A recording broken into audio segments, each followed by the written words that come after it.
esta semana habla de educación y redención. La redención. Qué bonito, ¿no? ¿Qué es para usted la redención? ¿No? Vamos a ver aquí. Defíname la palabra redención en relación a lo bíblico, ¿no? En lo bíblico. A ver, ya Gerardo. Gerardo, para ti, la palabra redención, ¿qué es para ti? En pocas palabras, para mí vendría siendo un rescate. Ya, muy bien. A ver aquí, Ariadna, para ti, redención. Tiene que ver también con el perdón, ¿no? Redimir, salvar. Ahí Gustavo puso la paga de una deuda. Ya, excelente. Último, a ver, Javiera Gutiérrez, para ti, ¿qué es la palabra redemption? Redención. También la Gracias. sociedad salvación, como Gerardo. Ok, muy bien. Les voy a contar una historia antes de... había en el Imperio Romano, ahí después de Cristo claramente, aquel que tenía una deuda y que no la podía pagar, se convertía en esclavo. Entonces, sería bueno igual porque que se adaptara a ese método hasta ahora, porque el que uno tiene deuda, por ejemplo, que en Chile se va a DICOM, no puede comprar, no puede optar a tarjeta y todo eso, el fisco y muchas cosas más. Te sacan las cosas de la casa. Yo creo que el método romano por ahí es mucho mejor, aunque depende del dueño, quien te compre, ¿no? Como dueño humano, porque quizás te puede cargar con el trabajo, no sé. Bueno, la cosa es que este hombre no tenía cómo pagar la deuda y lo vendieron como esclavo, lo vendieron como esclavo. Entonces, y bueno, lo vendieron como esclavo. Mientras estaba de esclavo, él trabajaba, no lo cargaba, tampoco el jefe suyo no era ni pesado ni bueno, era normal, lo hacía trabajar claramente. Y bueno, él decía lo siguiente, hechos reales, decía lo siguiente, aquí esto es mi vida es ser esclavo, ya no pagué la deuda, ya no hice más nada, mi vida es ser un esclavo. Después llegó un tipo, un hombre, y dijo, quién es él, ese esclavo? Y dijo, no, le contaron la historia, ¿no? No, que una deuda y todo eso. "Mm, lo quiero comprar". Bueno, hicieron las transacciones, las negociaciones ahí a los fútbol, ¿m? Y bueno, lo compró. Entonces el esclavo ya con la mentalidad de ser esclavo, pero de otro dueño, decía, bueno, es la diferencia que tengo otro dueño, yo seguiré siendo esclavo. Entonces, con la mala gana, pero al mismo tiempo yendo, porque era su hábito, era su rutina, bueno, y le dijo el jefe, bueno, ¿qué quieres que haga? Nuevo jefe, nuevo líder. Y el líder le dice, el nuevo dueño le dice, acompáñame. Fueron, lo siguió el esclavo hasta un lugar despoblado, y le dice, eres libre, eres libre. El esclavo, con la media cara, ¿no? Con el medio caracho, le dice, pero ¿cómo? Si tú eres mi dueño, yo estoy para servirte, vamos. Esta es mi vida. No, eres libre. Tu deuda ya está pagada. Entonces, eh, eh, el esclavo comprendió que habían hecho una bondad con él, que habían hecho un favor con él, un gran favor. Entonces, al momento de que el dueño se iba, que el dueño se iba yendo, el esclavo le dice, aguarda un momento, yo te quiero seguir, porque tú me compraste y no me hiciste, no me diste otra carga más, sino que me aliviantaste la carga. Es decir, me dejaste un libre albedrío, me dejaste libre. Y en mi libre albedrío yo te sigo. Qué linda aplicación la hacemos con Jesús, ¿no? Porque es quien nos redimió y a pesar de que Él sea dueño por redención también, igualmente nos deja libres, nos da como libre albedrío. Y bueno, igual Jesús es inteligente, ¿no? Que tanto hizo por nosotros que la conciencia es tan finita que se va donde su hacedor naturalmente. Entonces, el día domingo habla del título La imagen de Dios. Es interesante. Vamos a Génesis, por favor, 1, 26 y 27. y después vamos a Génesis mismo del 5, el 1 al 3. Por favor, ¿alguien? ¿Lo leo? Sí, adelante. Entonces dijo Dios, hagamos al hombre a nuestra imagen, conforme a nuestra semejanza, y señoree en los peces del mar, en las aves del cielo, en las bestias, en toda la tierra y en todo animal que se arrastra sobre la tierra. Y creó Dios al hombre a su imagen, a imagen de Dios lo creó, varón y hembra los creó. Muy bien, muy lindo. Entonces, no vamos a hablar del plural divino, pero el Selem, ¿no? El Selema, aquí voy a buscar, sí.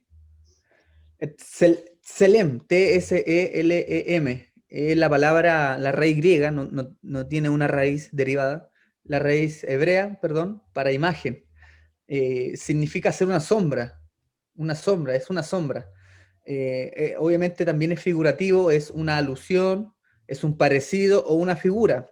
Muy relacionado con el libro de Hebreos cuando habla del santuario. Hebreo habla solamente de santuario y sangre y cordero y todo eso. Dice que le dice a Moisés, el autor desconocido de Hebreos, Dios le dice a Moisés que hagan un santuario que será sombra e imagen de lo celestial. No recuerdo las raíces griegas de esas palabras, pero si nosotros vemos nuestra sombra, ¿no? Esto es así. Nosotros vemos nuestra sombra y hagamos que la sombra es la imagen, ¿ya? Y lo que contiene la sombra, contiene algo, pero no se ve, ¿vamos a entender? O sea, nosotros tenemos la imagen y vemos nuestros ojos, nuestra boca, ¿no? Y todo eso. Pero la sombra solo vemos la sombra, no vemos los ojos y nada de eso.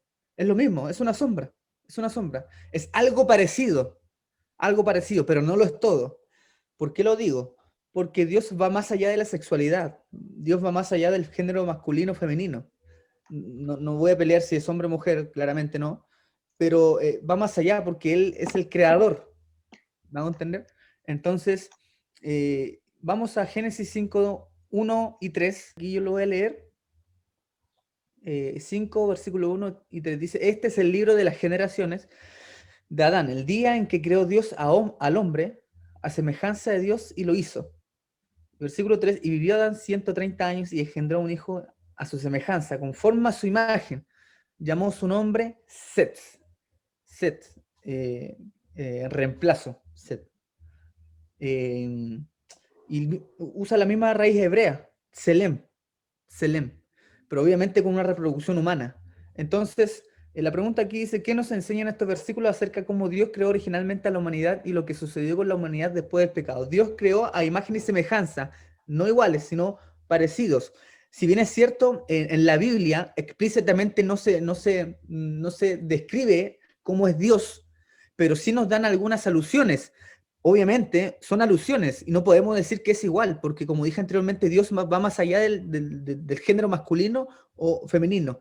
¿Por qué yo digo que hacen alusiones? Porque los escritores bíblicos son humanos, sobre todo los profetas. Ven a un hijo del hombre, generalmente, el ángel de Jehová, un hijo de un hombre. Por ejemplo, Jesús está caminando, pies en el candelabro, por ahí en los 7 candelabros en Apocalipsis. David dice que, o Salomón, perdón, dice que los ojos de Jehová ven al que es bueno y al que es malo, los ojos.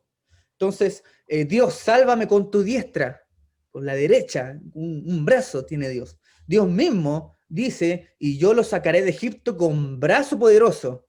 Entonces, Dios mismo hace alusión a las partes, a extremidades de humanos. Entonces, el mismo Daniel, y vi a un ser, a un ser parecido a un hombre, a un hijo del hombre. Entonces, también los profetas ven a hombres con figura humana, y lo más probable es que Jesús sea así. Jesús se encarnó y todo eso, pero no sabemos porque nadie ha visto el rostro del Padre. Nadie. Juan lo dice en sus cartas. Entonces, no podemos, porque eso va más allá de nuestra mente finita. No podemos, y no podemos ir más allá tampoco. Entonces, ¿Puedo comentar algo? adelante. Aparte, como vos decís, a imagen de Dios fue creado Adán y Eva antes del pecado. Yo creo que el pecado también deformó la imagen que había de Dios, o se distorsionó, ¿no? Como dice la lección. Entonces creo que también no podemos pensar cómo es la imagen de Dios en un mundo que ya lleva más de 6.000 años de pecado, porque esa imagen ya está, si ya estaba distorsionada apenas salió Adán, me quiero imaginar ahora. Claro, sí, a eso iba yo justamente, que después del pecado la imagen de Dios o la imagen del hombre se fue deteriorando. Y Elena de White dice en la educación, versículo, página 14 dice que el objetivo de la educación es restaurar el hombre a la imagen de su hacedor. La escuela sabática hacía énfasis que muchos intérpretes han, valga la redundancia, han interpretado qué significa la palabra imagen. ¿Será que los hizo igual? Etcétera, etcétera. Aquí la escuela sabática hace énfasis en que a imagen y semejanza hablaba de una relación, un intercambio de ideas, más allá de lo físico, una relación mental, una relación en el cual se podían relacionar solamente escuchando la voz. Obviamente veían cara a cara a Dios, pero a través de la voz podían obedecer. Escucharon otra voz y desobedecieron. Y eso es lo que hace énfasis la escuela sabática, que es una imagen mental. Por eso y hace mucho, tiene mucha razón la escuela sabática, digo yo, aunque, a pesar de que lo hayan escrito solamente directores, sino teólogos, tiene mucha relación. ¿Por qué? Porque después del pecado de Adán y Eva ya no vieron cara a cara a Dios, sino empezaron esa transición, ¿no? De usar puentes, es decir, después de Adán y Eva, ¿quién fueron los puentes? Los patriarcas. Enoc fue un profeta, Abraham, hablaron representación de Dios. Después de los patriarcas, los profetas. Ahí vemos la sección de Elena de White, ¿no? Patriarcas y profetas y reyes. Y esa es la transición. Patriarcas, profetas, después reyes, seguían los profetas, siempre han sido los profetas, seguían los reyes también, los sacerdotes también van incluidos, después los discípulos, vemos los discípulos, después de los discípulos la iglesia primitiva, después vemos los padres de la iglesia, que lamentablemente los padres de la iglesia se paganizaron de una manera, muy.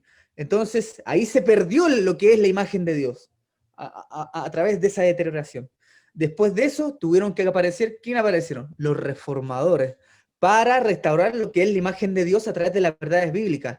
Y los reformadores fueron más o menos, por eso son tan importantes, Lutero, Calvino, Wycliffe, los valdenses, y muchos más. Entonces, después de los reformadores viene, yo creo que Elena de White viene, y después tenemos, gracias al Señor, lo que es la palabra de la revelación especial, que es Jesús aquí en la Biblia. Entonces, la naturaleza, una revelación general también hace alusión a Jesús, a Dios como creador. Entonces, y ojo aquí, quiero hacer hincapié también en la adoración. En la oración en conexión con la imagen de Dios. Cómo restaurarnos. Entonces, nosotros estamos deteriorados, somos de naturaleza pecaminosa y con tendencias al mal, que son cosas distintas pero relacionadas. Naturaleza y con tendencia al mal. Y cómo nosotros podemos revestirnos de la naturaleza divina, como dice Pablo, porque podemos ser copartícipes de Jesucristo en su naturaleza divina. Es lo que adoramos, la verdad, lo que adoramos. Por ahí leí en la escuela sabática anterior un fragmento, ¿no? Lo que tú adoras es lo que a ti te aferra, lo que a ti te aferras. Lo que tú adoras es lo que te causa inspiración, lo que te motiva, lo que te guía a ti, eso es lo que tú adoras. Entonces, yo recuerdo en el Antiguo Testamento cómo se prostituía y el pueblo de Israel adoraba a los Baales. Generalmente también adoraban a las naciones paganas que eran en Egipto, por ejemplo, habían forma de ranas, Dios en forma de ranas, por eso Dios mandó ranas, formas de moscas, formas de langostas, y los hombres adoraban a esas formas, a esas estatuas. Entonces, lo que adoramos, si nosotros adoramos a una rana, nos degradamos al nivel de la rana, porque adoramos a esa rana, ¿vamos a entender? Entonces, pero si nosotros adoramos a Dios, en vez de degradarnos, nos agradamos, ascendente, nos ascendemos a la imagen de Dios. ¿Me van a entender? Vamos a 2 Corintios, por favor. 2 Corintios 3:18. ¿Quién me lo puede leer, por favor? 2 Corintios 3:18. Esto no está en la escuela sabática, pero lo quise agregar un poquito para después finalizar con lo que decía la escuela sabática.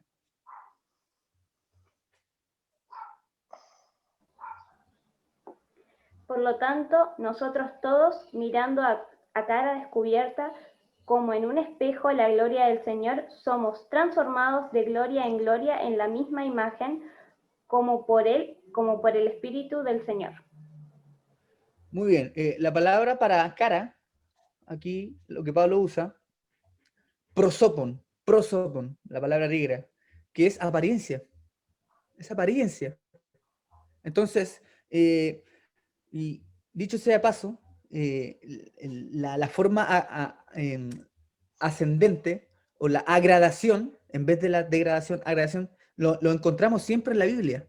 Ejemplo, la estatua de Nabucodonosor, ¿con qué metal empieza? ¿Aquí alguien me puede Oro. decir? Con oro. Oro. ¿Y cómo termina? Con barro mezclado con hierro. Barro. Ya. ¿Viste cómo estatuas paganas no van ascendiendo, se van degradando? De oro parten plata, bronce, hierro y terminan barro. Si tú te fijas el santuario de Dios, donde mora la presencia de Dios, ¿cómo estaba construido, por ejemplo, el altar del sacrificio? Madera de acacia, bronce. La fuente de bronce también, donde se lavaban las manos los sacerdotes. Después partimos, candelabro de oro. La mesa de los panes de la proposición, de oro. El altar del incienso, de oro. Totalmente el arca del pacto, de oro.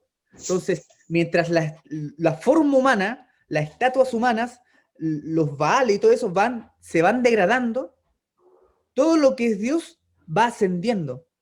Entonces, hasta llegar a su presencia, que es la presencia de oro. ¿Me hago entender?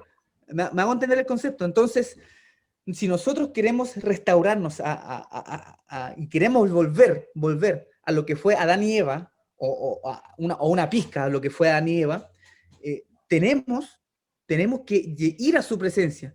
Y aquí dice el versículo Pablo, mirando a cara descubierta, como un espejo, la gloria del Señor. La gloria del Señor. Y gloria del Señor. Somos transformados de gloria en gloria. En la misma imagen, como por el Espíritu del Señor. Entonces, ¿cómo hacemos las comparaciones entre el Antiguo y el Nuevo Testamento? Entonces, el espejo es Dios, y nosotros nos miramos y tenemos que mirar a Dios. Tenemos que mirar a Dios para nosotros transformarnos de gloria en gloria. Para eso tenemos que ver su gloria.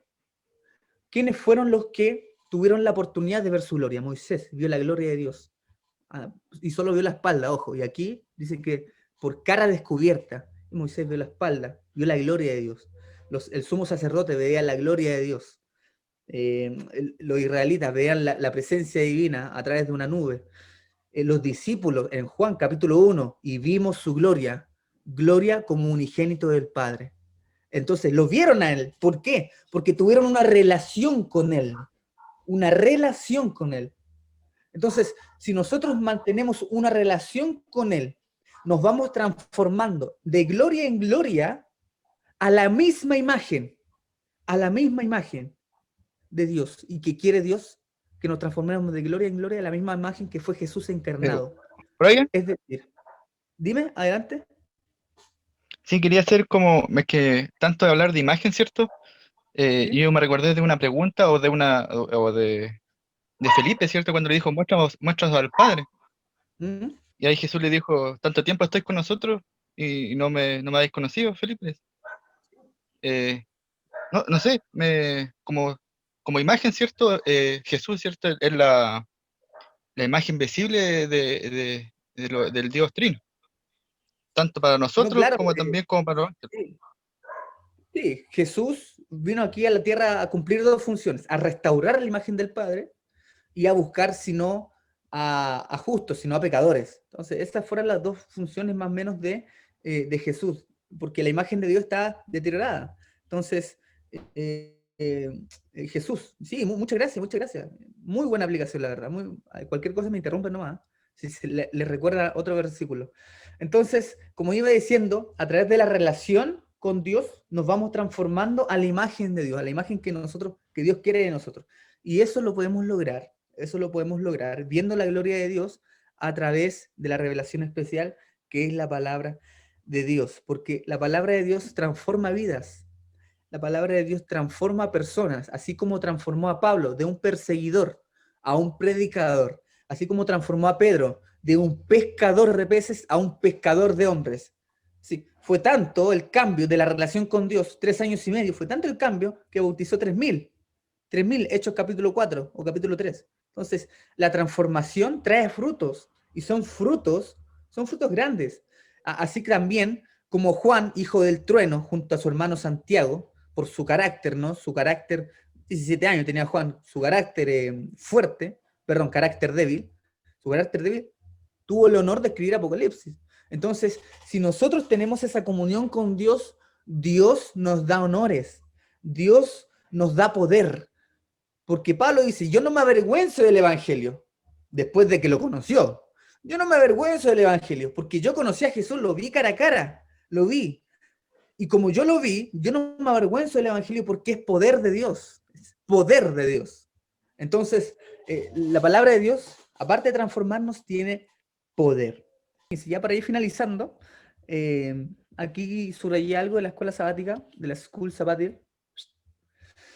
Dice así, se los voy a leer. Gracias por escucharme.